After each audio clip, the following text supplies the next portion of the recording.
Zbigniev Brszezinski, looks quite like Dracula there. He's the puppet master, and there's Obama riding the donkey. This is Zbigniew Brszezinski's books. He's an insider. The Grand Chessboard is an explanation of... It was written, I think, in 99, was it? 97.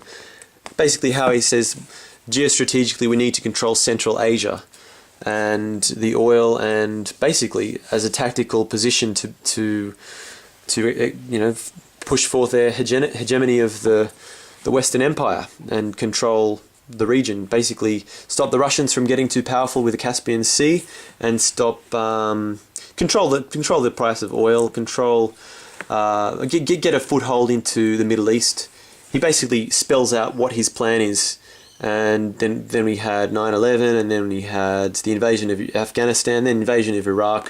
This is like a blueprint here in this book, written in 1997 by Zbigniew Brszezinski, who is now, well, I don't know if he's still the sort of Svengali puppet master of Obama, but he's a where is it on? He's a consultant sort of character. He's in the wings. He works for David Rockefeller basically, as does Obama and the CFR. Now, this one does go into the CFR, the Council on Foreign Relations, which is basically a Rockefeller front group, which it is the real power in America, and as is the Royal Institute of International Affairs in the UK. Now, other things. So that's basically the understanding of the conspiracy angle, why things never change, why there's war, why these staged events happen, and why humanity gets whiplashed back and forth from depression to boom to bust. And yeah, this is a good starting point for newbies. This is quite a good read, Confessions of an Economic Hitman, and this is a very good read. I don't like Hitchens. He's a bit of a gun for hire with his journalism. I'm sure he would write anything if he was properly paid.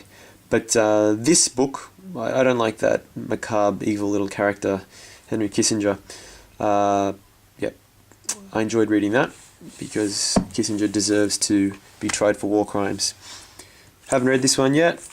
Haven't read that one yet, but it's a good heading. A sociological study of the oligarchical tendency of modern demography. Something like that. Now this skims over the 29.3 of the statute. What is it? The 29.3, the UN Charter of Human Rights. He really glosses over it, but 29.3 on the UN Charter of Human Rights really needs to be looked at, and he avoids looking at it. So I got to that point and said, no, not reading it. You're a sellout. Plato's Republic. This is a bit of inspiration for people who think that some men ought to rule and others ought to serve. Plato was big on that idea, and he inspired Ruskin out of one of the very early socialists in the mid-1800s, who inspired Cecil Rhodes, who invented the Rhodes Scholars, and there. So it's all sort of connected. Thomas Paine, The Rights of Man. His other good collection of essays, Common Sense. I don't have that one. I think that's maybe that's in part of it. I don't know. Now this is other stuff. Don't vaccinate before you educate. Vaccination, the medical assault on the immune system. Wild colts make the best horses. True nature and great misunderstandings. Kenji's School. Ideal education for all. It's quite good.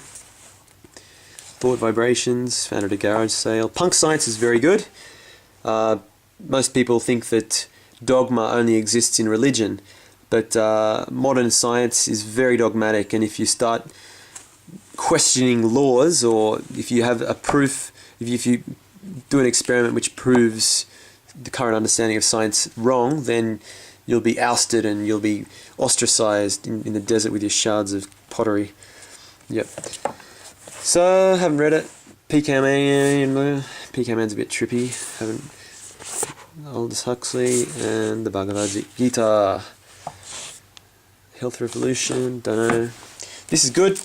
It's a nice, straightforward Chinese exercise book. Yeah, if you got an upset tummy or you got sore shoulders or whatever, do that one.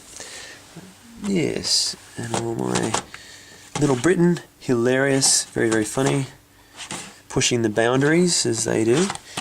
This has got to do with eugenics. In Hitler's time, eugenics was the so-called improvement of the human race. In our modern era, it's population control and keeping the numbers down, basically, and also producing, as Bertrand Russell said, Aldous Huxley rather, that the type of person who will learn to love their servitude. Money Masters, very good book. Why are they all upside down? That's a good good one to go with Creature.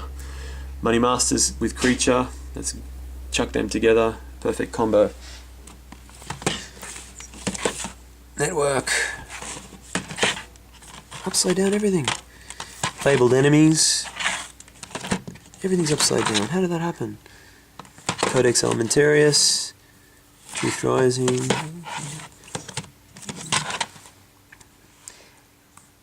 Now, interesting.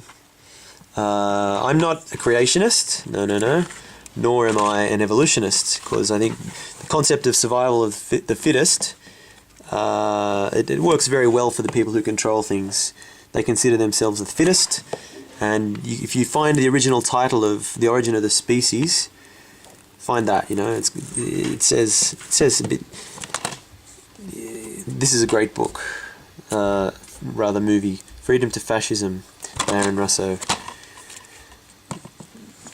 The IRS is illegitimate and illegal under the Constitution. It's not in harmony with the Constitution at all, and it was never ratified that you had to pay income tax. So that's basically that one. This is a great one for all you fearmongers, people, chicken littles out there. Get into that. This is an explanation of the global warming farrago and hysteria regarding the United Nations and their plans for the world. They'd like to be the one world government, basically, and they don't want us to have rights, really. Look at Human Rights Charter 29.3. If they don't say so, I mean, if you're doing anything against the principles of the UN, you don't have rights. Those principles cannot be exercised contrary to the aims and principles of the UN. So that means they deem whatever rights you have.